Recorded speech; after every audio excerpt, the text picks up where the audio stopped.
주간 편안하셨습니까? 자, 인사 나누겠습니다. 주님의 교회 잘 세우십시오. 드디어 내일이 예수부활 목회자 특별 세미나가 내일 있는데, 제가 한 50일 동안을 정말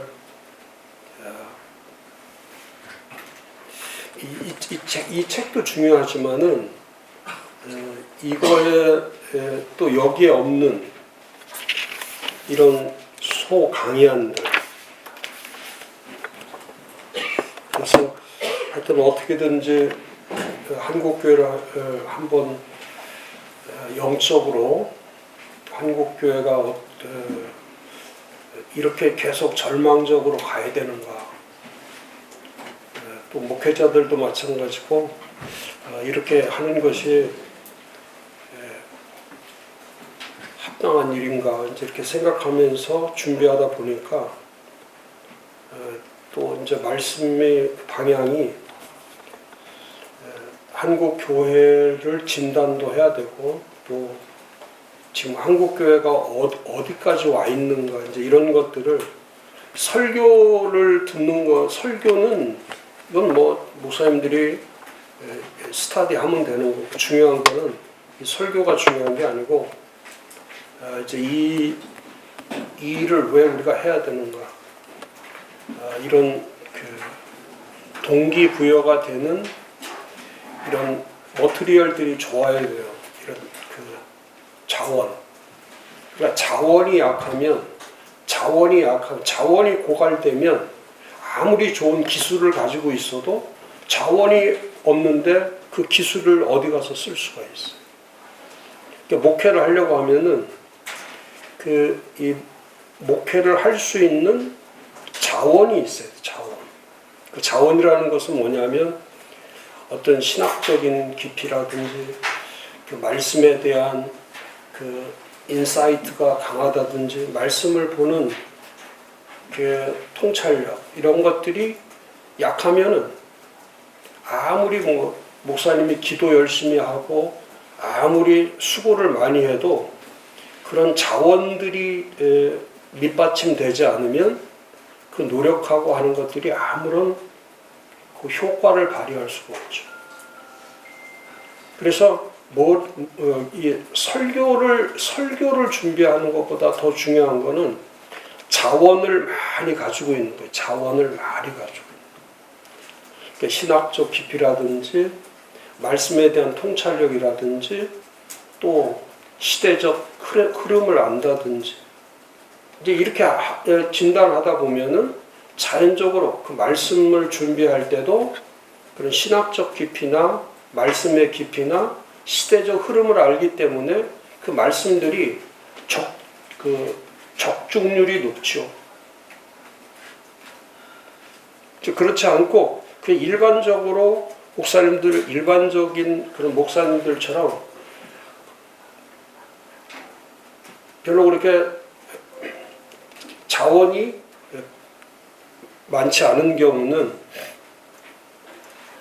5년, 10년이 지나도 발전이 안 되죠. 발전이 안 돼요. 그래서 이번에 제가 자료를 만들고 나서 다시 이제 그 신학적으로 한국 교회를 어떻게 한국 교회가 가야 되는지, 그래서 목사님들이 이 목회를 준비해 나갈 때 전략이 필요하잖아요. 자원이 풍부하면 그 다음에 이제 전략을 만들 수가 있어요. 그 교회를 할 때, 교회 전략을 세울 때,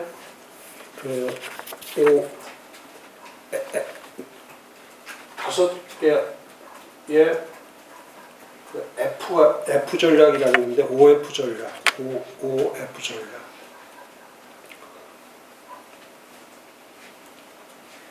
첫 번째가 그 fellowship.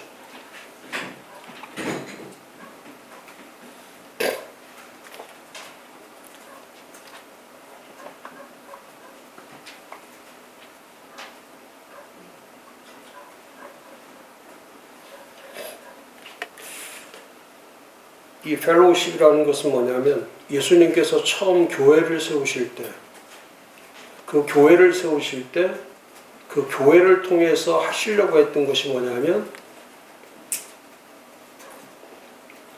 에클레시아라고 하는 우리를 불러서 이제 하나님이 하시고자, 주님이 하시고자 하는 것은 뭐냐면 우리의 교제권을 바꾸는 거예요. 세상 사람들과 교제하던 거를 바꾸어서 예수님과 교제하도록 만든 게 교회예요. 예수님과 교회. 그러니까 첫 번째 예수님의 전략은 뭐냐? 교회를 세울 때 전략은 뭐냐면 세상의 교제권에서 그리스도의 교제권으로 바꾸는 거예요. 그러니까 이 교제권이라는 게 왜 이렇게 중요하냐면 이 코이노니아라고 하는 이 말씀 자체는 사람과 사람의 교제를 말하는 게 아니고 이건 그리스도와의 교제를 얘기하는 거예요. 그리스도와의 교제. 그러니까 우리가 얘기하는 교제라고 하는 거의 한계는 뭐냐면 사람과의 만남, 사람과의 대화라고 생각하는데 첫 번째 교회를 세우셔서 했던 것이 뭐냐면 내 교회를 세우라고 할 때 그 교회라는 의미 자체가 뭐냐면 세상으로부터 불러낸 거란 말이에요. called, 세상으로부터 called out, 세상으로부터 나오라는 거예요. called out once, 새로운 무리 속으로 나오라는 거예요. 그러니까 교제권, 교회라고 하는 교제권은 뭐냐면 세상 사람들과의 만남이 아니고 세상 사람들과의 교제하는 게 아니라 그리스도와의 교제를 하도록 하기 위해서 마태복음 16장 18절에 교회를 세우게 하셨어요. 그러니까 우리는 이 코이노니아를 위해서 모든 목적이 뭐냐면 그리스도와의 교제 가운데 있게 만든 거예요. 그리고 하나님의 기대는 하나님이 가지고 계신 소원 자체는 뭐냐면 교회를 통해서 예수 그리스도와 또 신적 디바인 퍼포스라고 하는 신적 목적을 이루어 가게 하시기 위해서 만드신 거니까 첫 번째 제일 중요한 전략은 뭐냐면 세상에서 살고 있는 사람들을 교회라고 하는 이름으로 그리스도와 함께 교제하도록 부르신 거예요. 그게 첫 번째 목적이에요. 그러니까 교제의 첫 번째. 그러니까 예수님이 원하는 거, 하나님이 원하는 건 뭐냐면 우리와 교제하기를 원하시는 거예요. 함께 하기를 원하시는 거예요.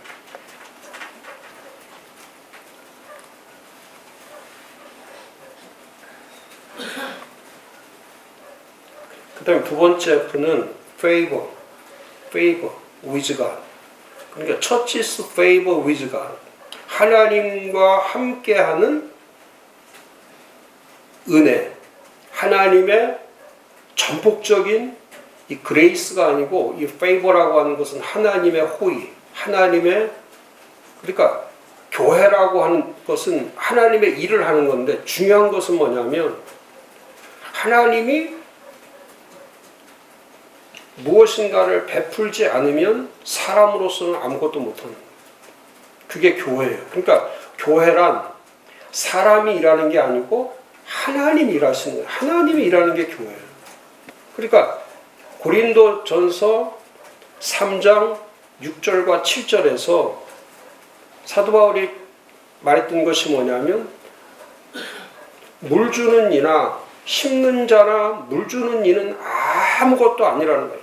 심는 사람이나 물 주는 사람은 아무것도 아니다. 뭐에 비해서 아무것도 아니냐면 그 모든 것들을 자라게 하고 세워가게 하시는 분은 그는 하나님이시라는 하나님. 그러니까 하나님의 페이버가 없으면 하나님의 그레이스, 하나님의 은혜가 없으면 하나님의 호의가 없고 하나님이 일하지 아니하시면 절대 교회를 세울 수 없다는 거예요. 그 누가복음 1장 30절에 그 마리아에게 말했던 게 그거죠. 하나님의 은혜 아래 있으라는 거예요. 마리아를 보고 마리아가 두려워할 때에 음성이 들릴 때 그 음성이 뭐냐면 하나님의 은혜 가운데 있으라. 하나님의 은혜 가운데. 그러니까 교회가 그 미로슬라 몰프가 말했던 것처럼 하나님의 은혜 가운데 있다는 건 뭐냐면 이건 전폭적인 하나님의 주권 속에 있는 거예요.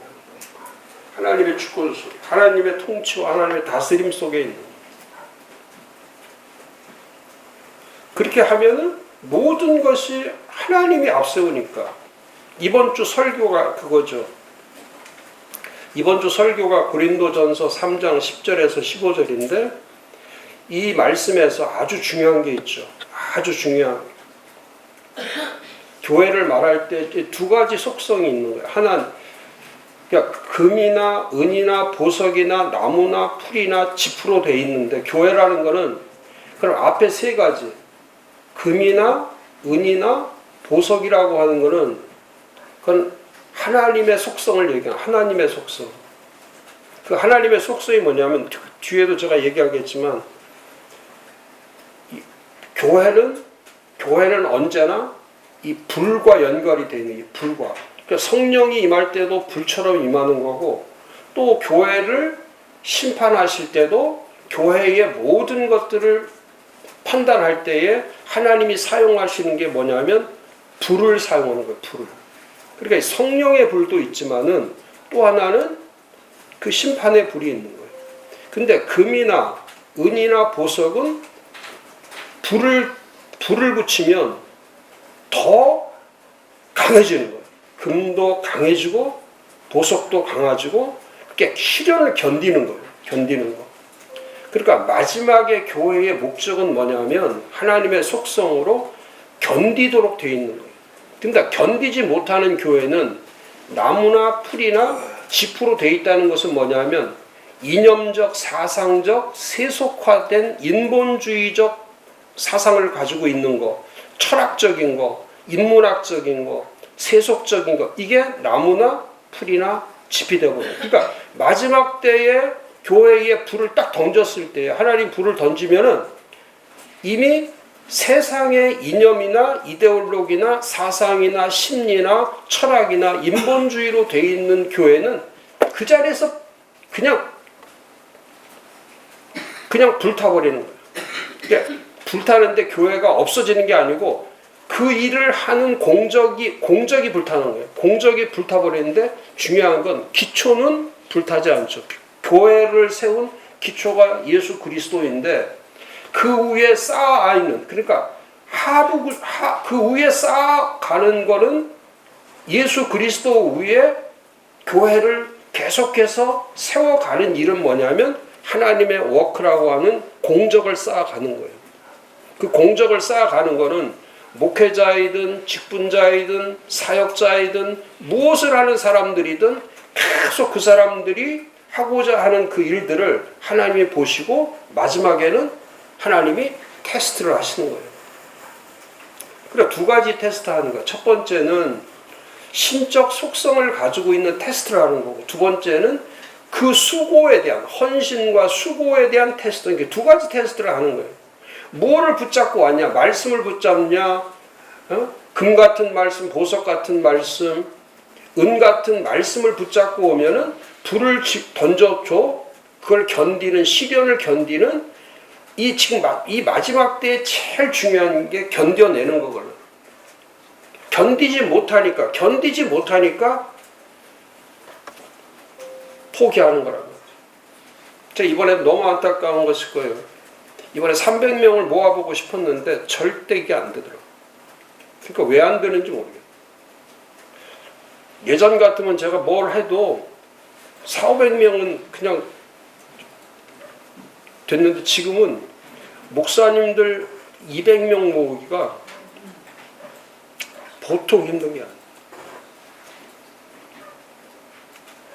물론 뭐 오시는 분들한테 뭐 몇만 원씩 준다 그러면 당장 500명 되죠. 근데 무료로 해도 안 돼. 다시 말하면 지금 제가 말씀한 것처럼 금이나 은이나 보석이 못 되는 거예요. 이게.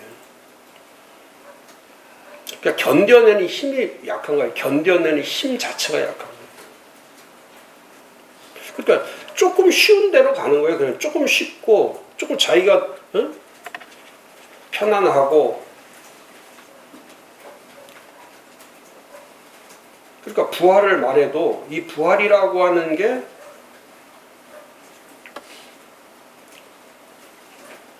그 마음 중심에 가서 부닥치지를 않는 거예요. 그래서 이번에도 제 주변에 이제 목사님들한테 제가 꼭 참석하라고 해도 반응이요. 꼭 뭐 부활해야 되냐고.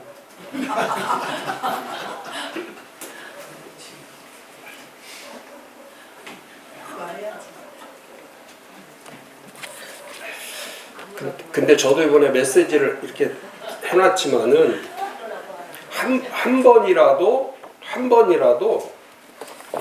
이 부활이라는 거에 대해서 그렇지 않아요. 사도행전에 사도들이 했던 사도들의 설교, 이번에 제가 다시 발견한 게 뭐예요? 사도들이 사도행전 1장부터 시작된 게 뭐냐면 12제자를 만들 때에 중요했던 게 그거 아닙니까? 이 부활의 직무를 감당할 자. 그러니까 사람을 뽑은 게 아니에요. 12명을 채운 게 아니라 12명을 채운 게 아니라 부활의 직무자를 세우는 거예요. 부활의 직무자. 그러니까 부활에 위임된 사람. 그러면서 그 앞에 뭐라고 얘기했어요? 가룟 유다는 그 직무를 버렸다고 했다는 거예요. 그러니까 가룟 유다가 죄를 지은 것보다 더 무서운 것은 뭐냐면 예수께서 맡겨주신 그 직무를 버려버린 거예요. 그러니까 그 직무를 버리니까 포기하는 거예요. 그리고 예수가 수단이 되어버리는 거예요. 자기의 주인이 돼야 되는데 자기의 주인이 돼야 된단 말이에요. 근데 예수가 수단으로 바뀌어버리는 거예요. 그러니까 돈 주고 파는 거예요. 지금도 마찬가지. 교회도 수단으로 여기는 분은 돈 주고 교회를 판다니까. 근데 교회가 주인이라고 생각하면 그 일은 못하죠.